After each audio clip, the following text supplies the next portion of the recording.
JLF's Brave New World welcomes you back to our second session of the day.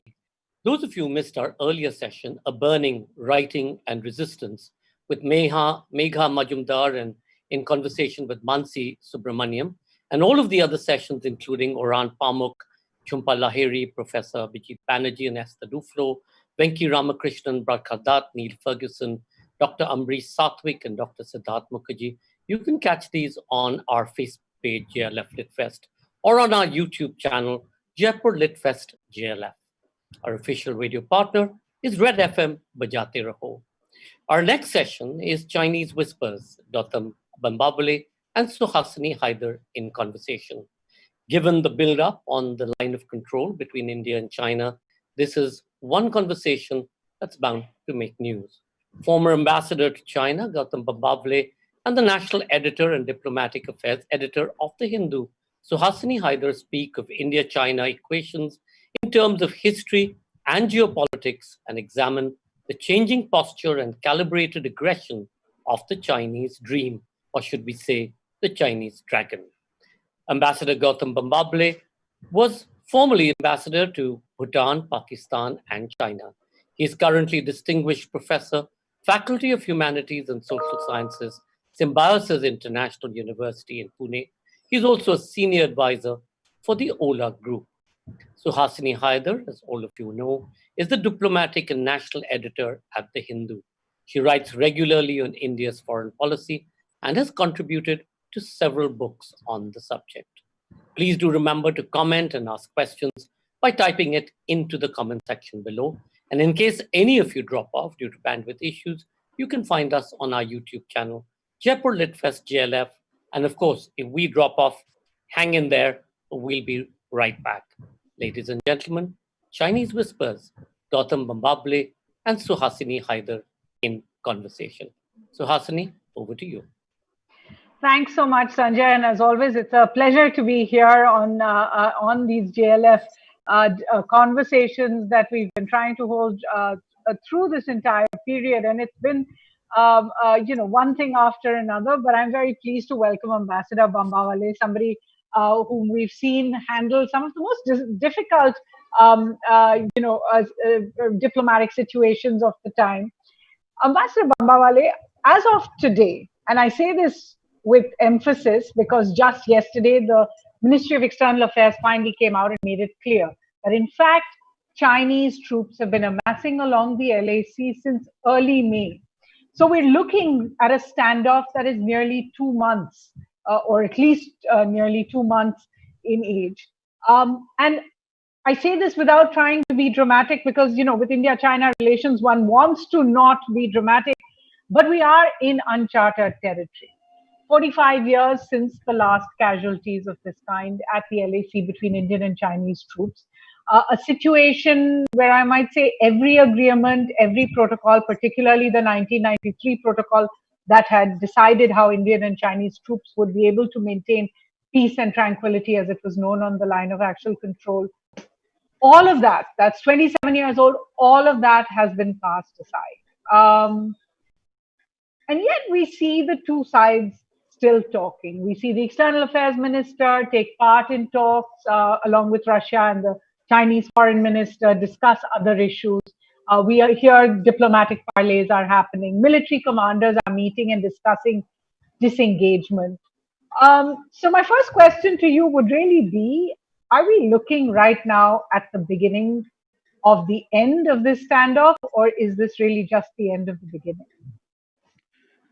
That's a very interesting and an excellent question, Suhasini. And I don't know if anyone in India, at least, and possibly no one in China either, has an answer to that question.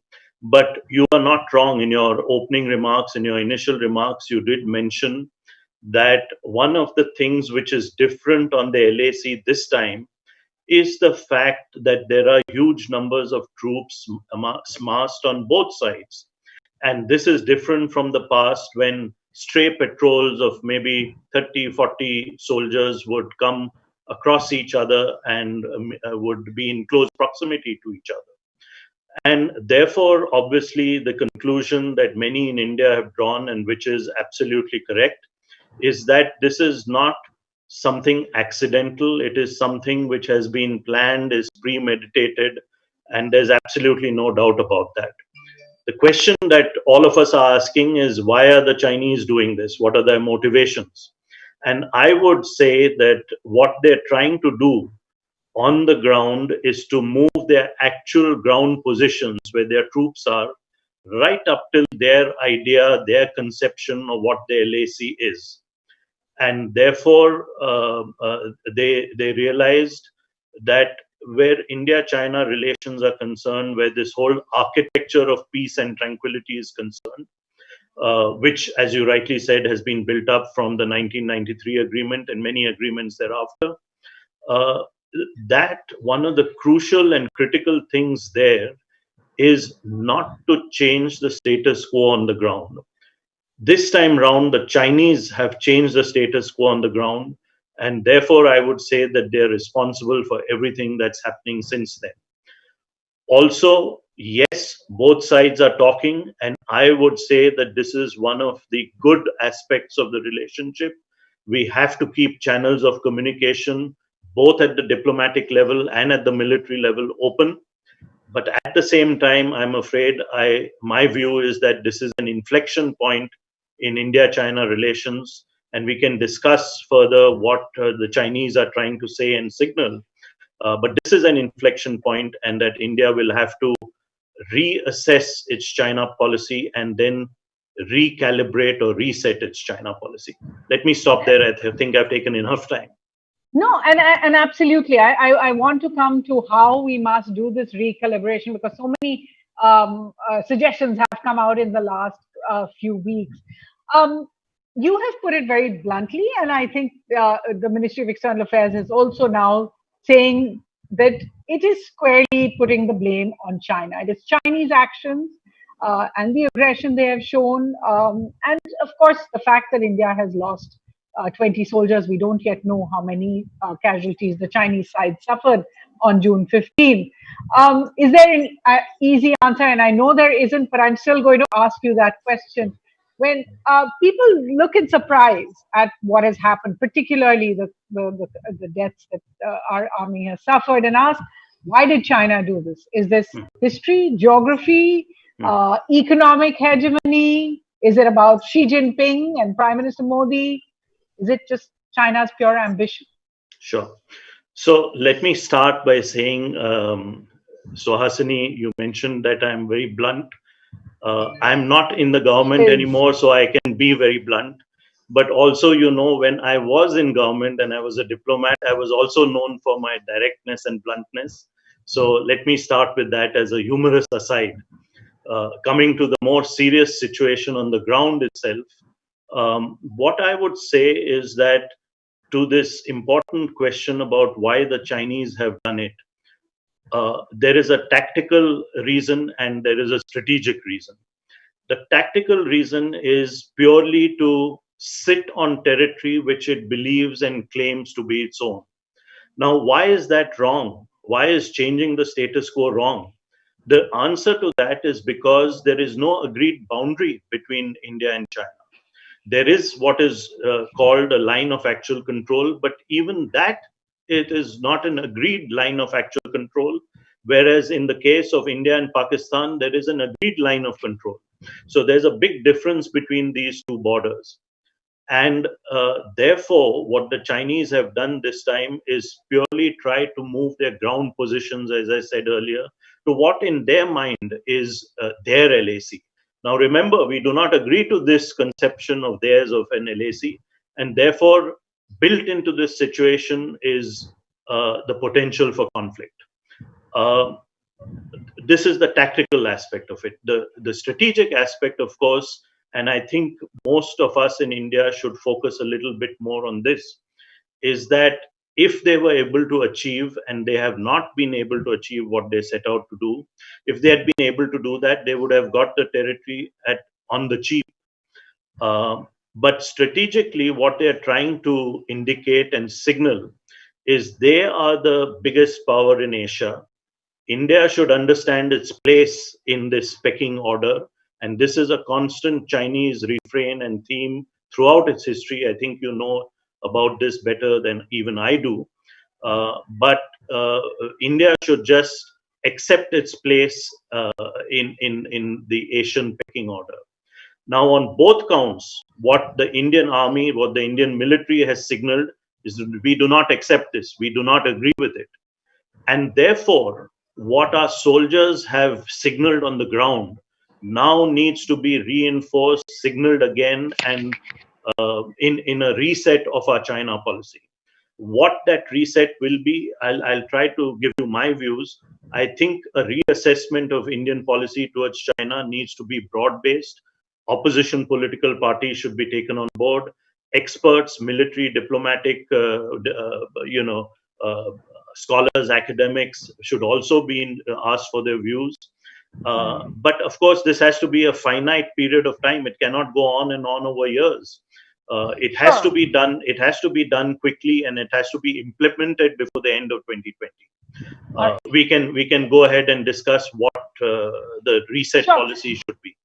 And I do want to come to that, but you said something about the fact that China has this history and it wants to show where its place is.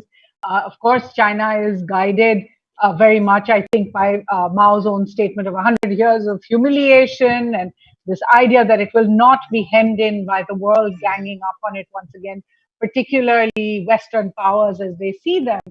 However, every once and now we have these skirmishes with China, and then we have long periods where actually India and China try to refine each other, try to build ties. And one of the things that is constantly said to us, it was said to us before the Wuhan summit as well, it's been said to us by various prime ministers, is that in fact, India and China have fought only one war in the last 2000 years, in 1962. Even though there were these civilizations with these very, very powerful kings and leaders over the centuries, we have not seen India and China actually go to war. In fact, the exchanges between India and China have been trade, have been the Silk Route. There have been Sun Sang and Indian scholars going to China, but we've not actually gone to war. So why do you think 2020 has changed that idea, and now people actively talk about the fact that China does want to contain India? Yeah, Suhasini, that's an excellent question, and I'm at the end of whatever I have to say. I'm going to throw it back at you and ask you what your views are about it, because you know a lot about this relationship too. But let me start by trying to explain to our viewers and to our participants that there is a very important difference between India's civilizational ethos and China's civilizational ethos. As all of you know, the Indian civilizational ethos is basically built around this concept which is called Vasudhaiva Kutumbakam. The world is one family. So our approach to the world is that you should be friends with the rest of the world. You should get on with the rest of the world. You should cooperate with the rest of the world. And it even went to the extent where we were colonized by, other countries. On the flip side, the Chinese civilizational ethos, I believe, is summed up beautifully by the name of that country. In Chinese language, China is called Chungo, or as most of us interpret it as Middle Kingdom. So their approach to the world and to everything around them is that we are the center of the world and everything else revolves around us. The rest is all around us. We are the people who are at the center of the earth.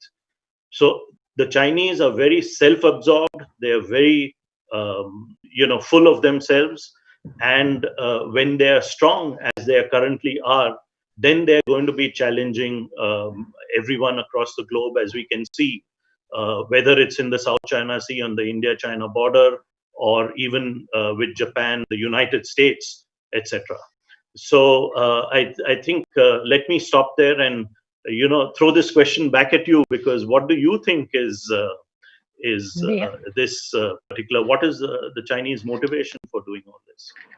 Well, I would say, and you've of course seen also what happened in Doklam a few years ago. I think there is a chafing at our line of actual control that is born as much out of the ambitions in Beijing as it is out of the fact that, as many have pointed out, we are moving closer and closer to our LAC. We have made our LAC more accessible to our soldiers, to our people, with infrastructure and with bridges and building roads towards that, and actually increased our own patrolling strength. And as you pointed out, the LAC has always been this kind of concept. Obviously, we know exactly where the LAC is, but the differences between the two have come into sharp focus in the last few years. But I will say that we do have a way of turning China into a dragon, which, possibly China's rising ambitions have been a concern over the last 2 decades. It's not just very recent. I mean, I remember reading Gordon Chang and the coming collapse of China in 2000, where he has written exactly what people are saying today, and it didn't happen. He spoke about the rise of China. He also spoke about how China's internal contradictions would topple the CCCP there immediately, in the near future. All of that did not happen. But I do think that China is motivated by two or three things. One is an assertion of sovereign territory. That has become something that has become a very important key part of Xi Jinping's presidency. The second is this idea that it will not allow itself to be ganged up against. Whether it's the Belt and Road Initiative, whether it has been China's foray into the blue water economy and all the rest of it, there seems to be an outward thrust from China, moving into the world, sending their warships around the world to visit 100 countries a few years ago. And any attempt to hold it back in, I think, comes up against a very sharp response. Which is why I know that many have looked in wonderment when it was suggested that our government's move on Article 370, the reorganization of Jammu Kashmir and Ladakh, should not have concerned the Chinese at all, because it's an internal reorganization.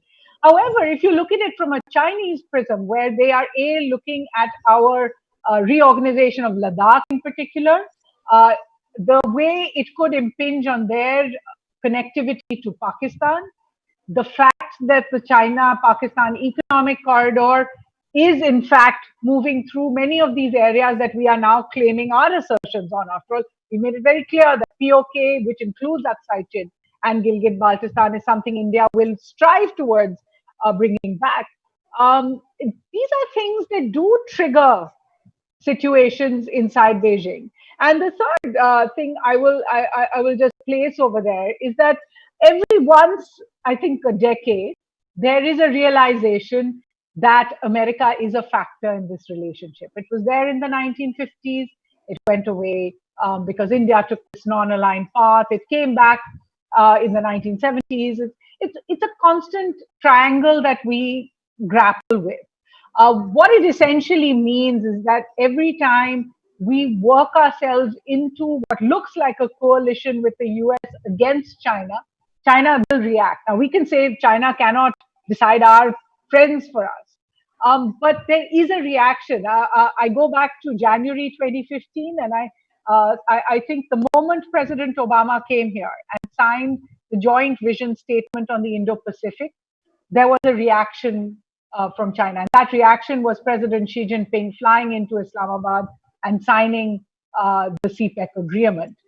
He had cancelled his visit on a few occasions before that, but this then became the time at which he went. It is no coincidence that we see this kind of a situation just after President Trump has visited India and has upgraded that joint vision statement on the Indo-Pacific and all the rest that it is happening. But finally, I would agree with you. There is something happening internally in Beijing, which is allowing it to not only push its neighbors and build its own kind of presence over there, but is allowing it to risk some of the most important relationships. Something I saw you gave an interview to the Hindu, and you said that China has given up a strategic relationship with India in order to gain these tactical gains. That is not the China that we've always studied about, that has, gamed 20 years in advance. So I would like to ask you a little bit about that. If you could just unpack that idea that there was the possibility of a better strategic tie with India, which has for the moment been completely jeopardized. Yeah. So let me start by saying that the current template or paradigm in which India-China relations have been dealt with on both sides stems from December 1998, December 1988, when the then Prime Minister of India, Mr. Rajiv Gandhi, visited China. And that paradigm or that template is basically that the border resolution is important, but we continue to deal with that at one level, and we continue to deal with the whole architecture of maintaining peace on the border. And then on the other hand, we can move ahead with the other aspects of the relationship, whether it is economic, whether it is cultural, whether it's education, whether it's tourism, etc., etc., etc. And you can see that over the last over the last 3 decades, the relationship has moved on this track. Unfortunately, we have now reached an inflection point because of 2 or 3 things. One, as you very correctly said, and I agree with you entirely, that the whole architecture of maintaining peace and tranquility has now fallen by the wayside because of the deaths which have taken place on both sides. Indian soldiers as well as many Chinese soldiers have lost their lives in this clash at the Galwan River Valley. And therefore, what we have signaled on the ground, what our military has signaled on the ground, that we will not be bullied. We will not just lie down and take this as you wish. This message needs to be reconfirmed, restated through policy decisions that we take. And where we have maximum leverage, I believe, is on the economic side. So my suggestion to the government of India, and I don't know if it will take that suggestion, others have also made it, is that we must ban Chinese firms from participating in our 5G trials and rollout. That is something which will hurt them. It will hurt Huawei and ZTE, and that will send a solid message. I'm sure there are other... That's not going to be a one-way decision. China will react to that as well, and that could affect our. Sure, absolutely. So, definitely, there will be a reaction.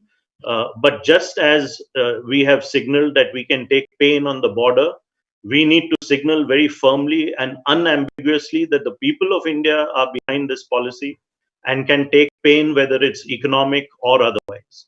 And I think unless we signal strength, we are not going to be able to resolve the boundary in an equitable manner. Sure. So you're suggesting that not just military strength, we are going to need to show the anger of the Indian people, in a sense. What do you think then of other suggestions that have been made? The boycott Chinese imports, the idea we heard from the Hotel and Restaurant Association in Delhi, who said we will not allow Chinese nationals to live in the hotels under their jurisdiction. Do you think those are measures that are going to have an impact? Look, my reaction to that statement, that question, Suhasini, would be that there is public anger right now. I don't know how long it's going to last, but I think the policy reset needs to be done in a cool, calm, rational, and calculated manner. So I would leave it to government, in discussion with large swaths of society, to come up with a package.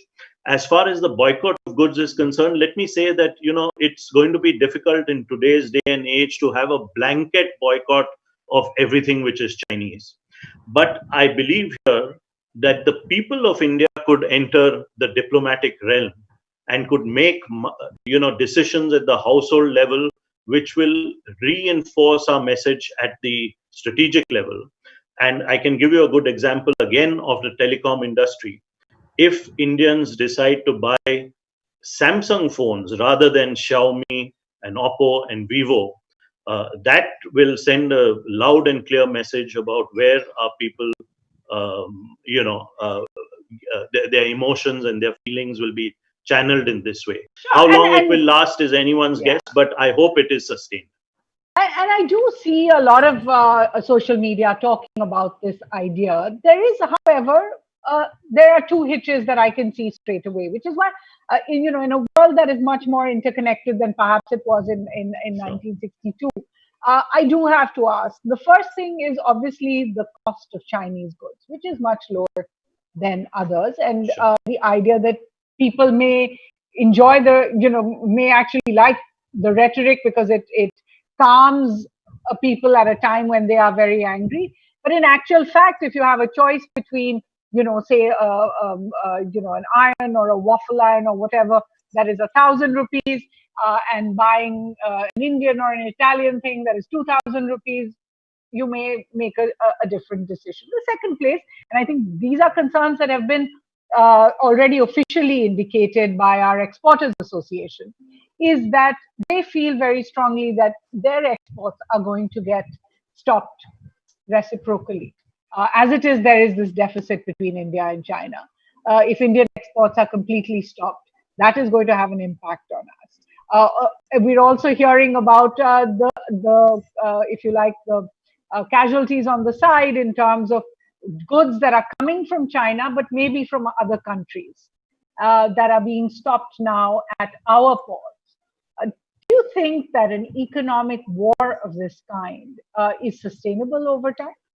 No, look, I am not at all recommending or suggesting that there be an economic war.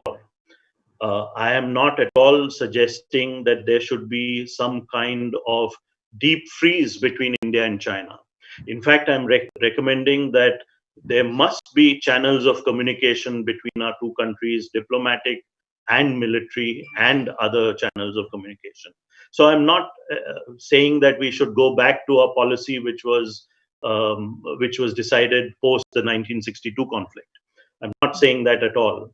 But at the same time, we should unambiguously indicate through policy changes we make, and there could be pushback from China, and we will have to see how that works and we can take it. But we have to show that we as a country are not going to take things lying down, and we are not going to accede to Chinese hegemony. There will be pain, there will be economic pain. There is no doubt about that.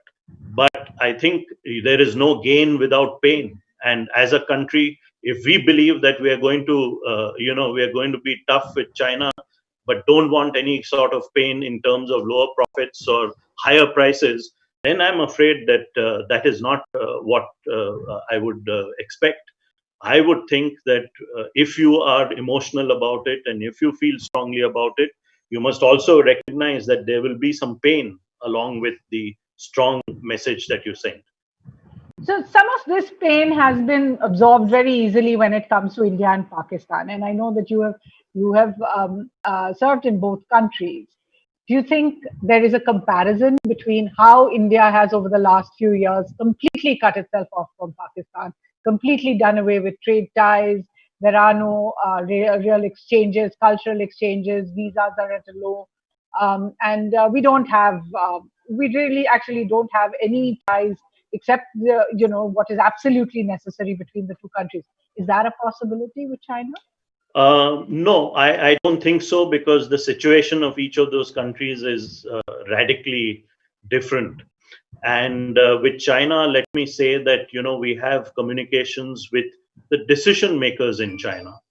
On the other hand, I think with Pakistan, we don't have interaction and communication with the decision makers in Pakistan, which is basically the Pak army. So the two situations are entirely different. But to come back to your question, I think that we need to send a strong message, and we'll have to take it on the chin, as our soldiers have done on the ground. And we have India as a country has sent a message on the ground militarily. It needs to be backed up by policy decisions. All right. In terms of what we know militarily at the LAC, and you've described the situation over there, I do have to ask, and I know that this is perhaps not the best time to ask it, yet we are now 2 months into a standoff. Was India caught napping? Were we taken by surprise? Was the Wuhan summit and the Mahabalipuram summit that followed actually something that dulled our senses into believing that this kind of thing would not have happened? No, not at all. In fact, I think, we have been tracking very closely what the Chinese military has been doing. We knew that they were in this part of the world on their side for military exercises. What they did was quickly divert those troops to the LAC. And I don't think we were caught napping at all. In fact, I wonder why people ask this question. For the simple reason that even if you look at the Galwan River Valley, we have stopped them at the LAC and not let them come beyond that. So I don't think we have been caught napping at all. I think our military has given a very good account of itself, including in the hand-to-hand combat on the night of the June 15th, where in my belief, and there are no confirmations of this, many Chinese troops were also casualties and were killed in that hand-to-hand combat. You're quite convinced of that? 100%. Sure. If China doesn't want to admit it, that's their problem. And India is, of course, always, honored its. We have to. We are an open, transparent society. The bodies will go back to their homes. So we have to, announce this and also honor them, as you rightly say.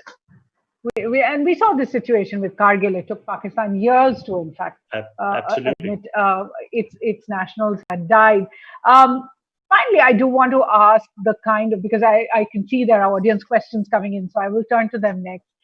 The impact on neighboring countries. Clearly, we see Pakistan waiting in the wings, watching this situation between India and China, and in its own way making the point that India is at war with all its neighbors.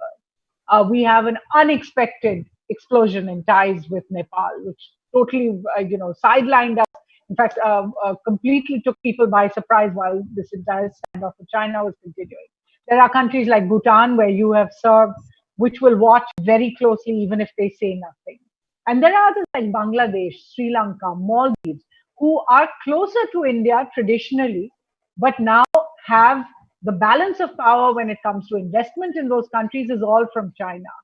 Do you think any of them are looking at this standoff, and do you think they will change their mind about how they want to behave with India?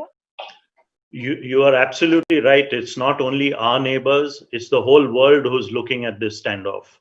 And I think they are looking very carefully to see how India handles the challenge which has been posed by the Chinese military. They are also looking at how India handles the larger strategic challenge which has been posed. Depending on that, how international relations shape up will also be decided upon.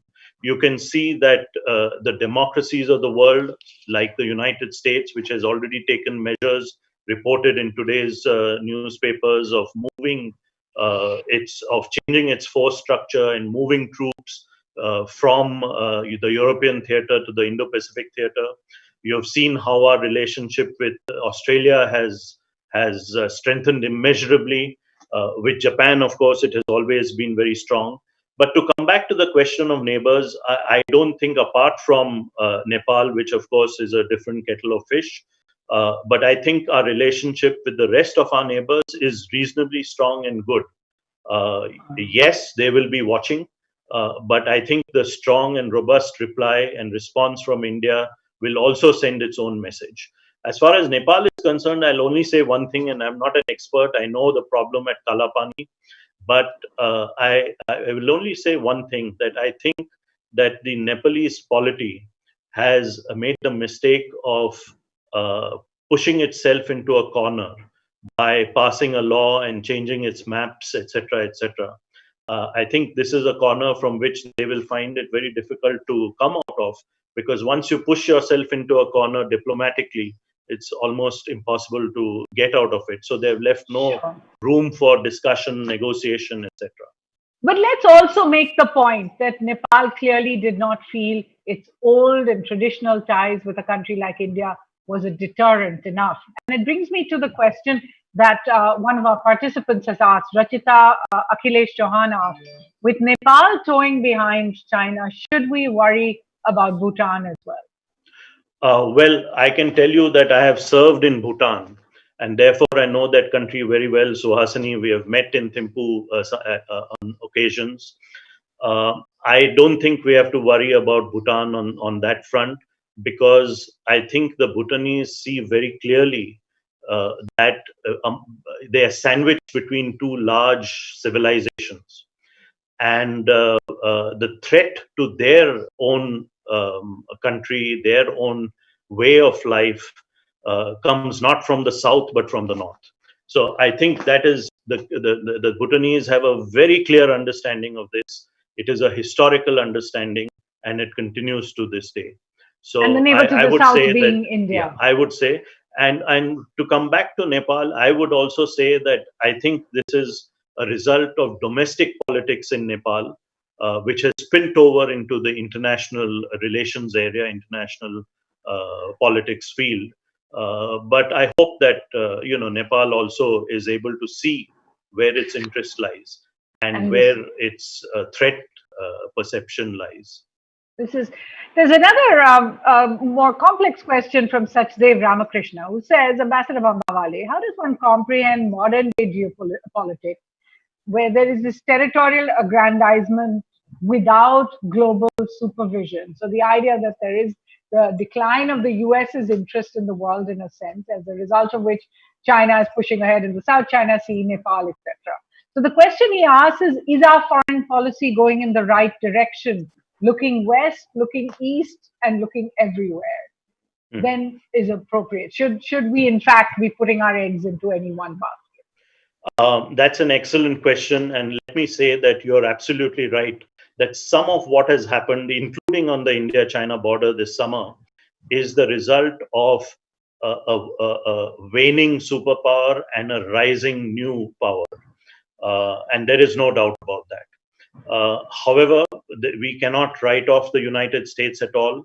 But to come back to what India should be doing, I think that foreign policy is an outworking of our own domestic policies, and I think we need to focus laser sharp on what we need to be doing domestically, because that is key to how India will respond to other challenges, whether from China or any other country. And domestically, there is no doubt that over the last 10-year period, or over the last 8 or 9 years, there has been a secular decline in our GDP growth rate. We have to pay attention to this. We have to set the economics of India right, and to strengthen our economics, if we have to get the geopolitics right and be able to play a role in international geopolitics. So I think you were hinting at this. I couldn't agree more with the question that was asked, that a lot of answers to what we do externally actually lie inside India. And we need to pay a lot of attention to it, particularly in this post-COVID recovery period, economic recovery period. All right. There's Rohini who's asking more about Indian politics and says, what are your comments? I think what she means is the Rajiv Gandhi Foundation, not Congress Party, accepting a donation from, I think that was the Chinese embassy in 2012. Also, the idea that there have been these MOUs between parties. Do you think that the kind of political fragmentation we've seen in the last couple of weeks is actually a cause for concern? I don't know much about internal politics, Suhasini. Maybe you're better placed to answer that question. I'll only say that, what's happened in the past is a result of what was the situation in the past. Let's not harp on it and try to bring it to the current situation, because in current situations, and in my experience, whichever political party is in office does take reasonably strong decisions and tough decisions in the national interest. So that has been my experience as a civil servant. I'm totally apolitical today and have always been. So my experience of working with so many governments in office has been that all of them have always put the national interest first and taken decisions which they believed promoted India's interest. All right. Question from Satish Mudaliar, and this is an interesting one, which is that how do we counter the Chinese strategy of one step backwards and then two steps forward? I think, in effect, the two steps forward and then taking one step back is actually what they're doing, possibly trying to do at the LAC as well. No, absolutely. Mr. Mudaliar, let me say very clearly that we will not permit them and should not permit them to take two steps forward, one step back. There is no question of that. And therefore, the bottom line in this particular standoff, the bottom line as far as India is concerned, is restoration of the status quo ante, which means your forces go back to where they were before all this started in mid-April or end April or whatever date it started, and nothing short of that. So when there are new tents, new encampments which are built by the Chinese, that is why we object to it, because one of the fundamental principles for maintaining peace and tranquility on the India-China border is no change in the status quo. Right. Here's another question from Divya, who says, was actually what China was doing simply a way of taking advantage of a country trying to cope with COVID? And it's interesting, the timing, in a sense. We've almost forgotten about coronavirus as we discussed this standoff. Yeah. No, I think you're right. I mean, the coronavirus and the fact that India is still battling the COVID-19 and it's spreading faster.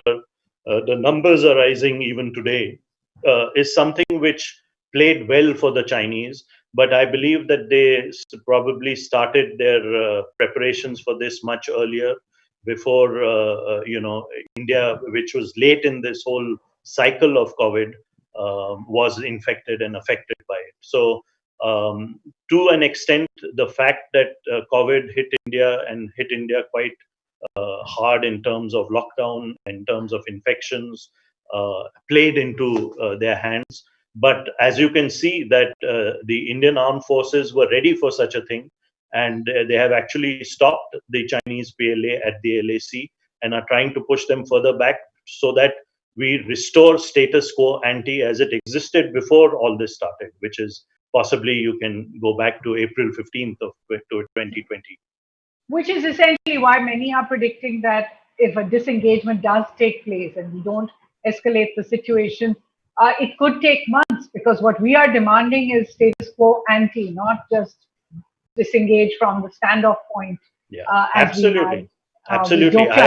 I think it could take months, it could take years, and India should be prepared for this.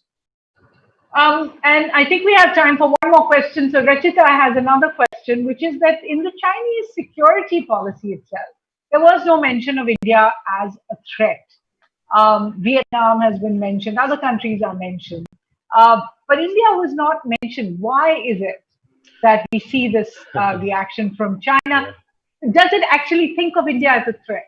Look, Rachita, you have to understand that China is not the United States. In an open, transparent society like the United States, everything is put down in writing. In China, it is not. But why India is a possible potential threat to China is because of the fact that we are a large country in terms of area. We have a huge demography. We have an economy which is growing, though we need to pay special attention to it, as I said. And most importantly, we are achieving all this in a democratic setup.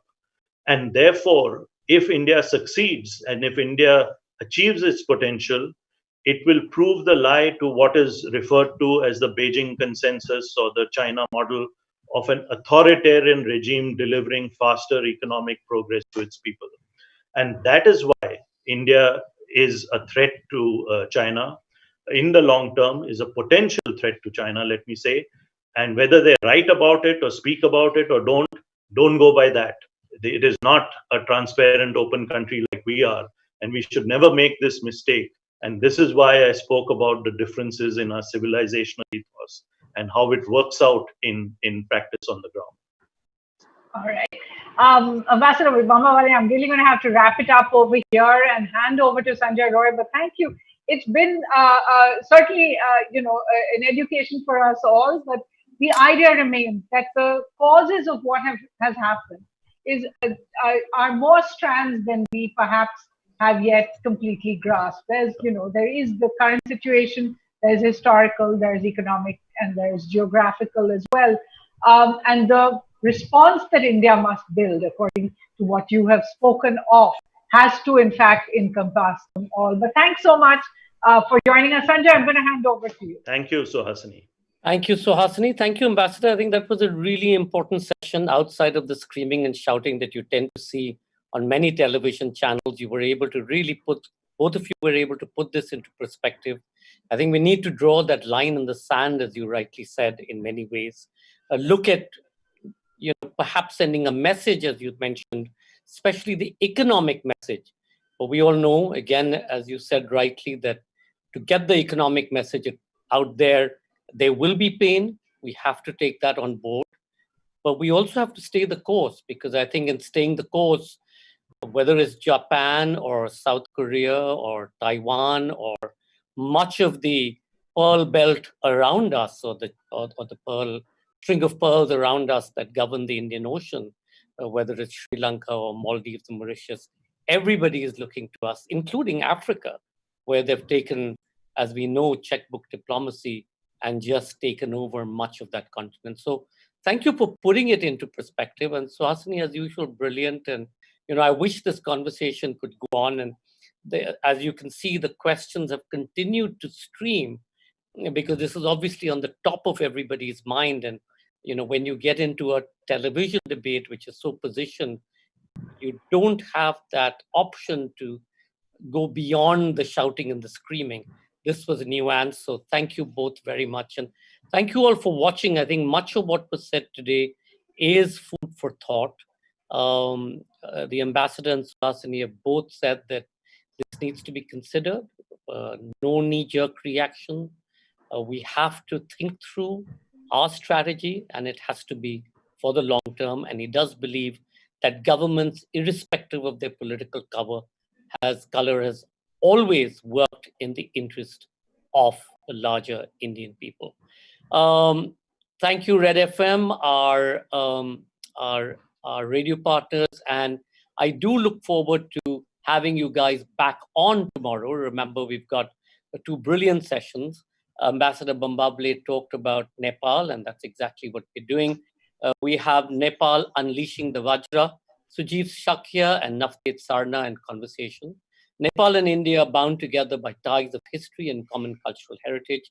A timely session with author and thought leader Sujeev Shakya from Nepal and writer and diplomat Ambassador Navteej Sarna on the economic and geopolitical realities of the region and the need and impetus to reinforce the ties of friendship in these fraught times. This will be at 7:30 p.m. Indian Standard Time, 2:30 p.m. British Summer Time, and 9:30 a.m. Eastern Daylight Time. The second session tomorrow is How Can the Sacred Be Sensuous? Vidya Dehejia in conversation with William Dalrymple. In the art of the Islam and Christianity, the sensuous is often seen to be opposed to the sacred, but this is certainly not the case in Hindu art. Vidya Dehejia, one of India's most engaging and distinguished art historians, who has written extensively on the body, love, and sensuality in Indian art, addresses the issue in conversation with William. This will be at 8:30 p.m. Indian Standard Time, 4 p.m. British Summer Time, and 11 a.m. Eastern Daylight Time. See you on Saturday. Thank you again for watching.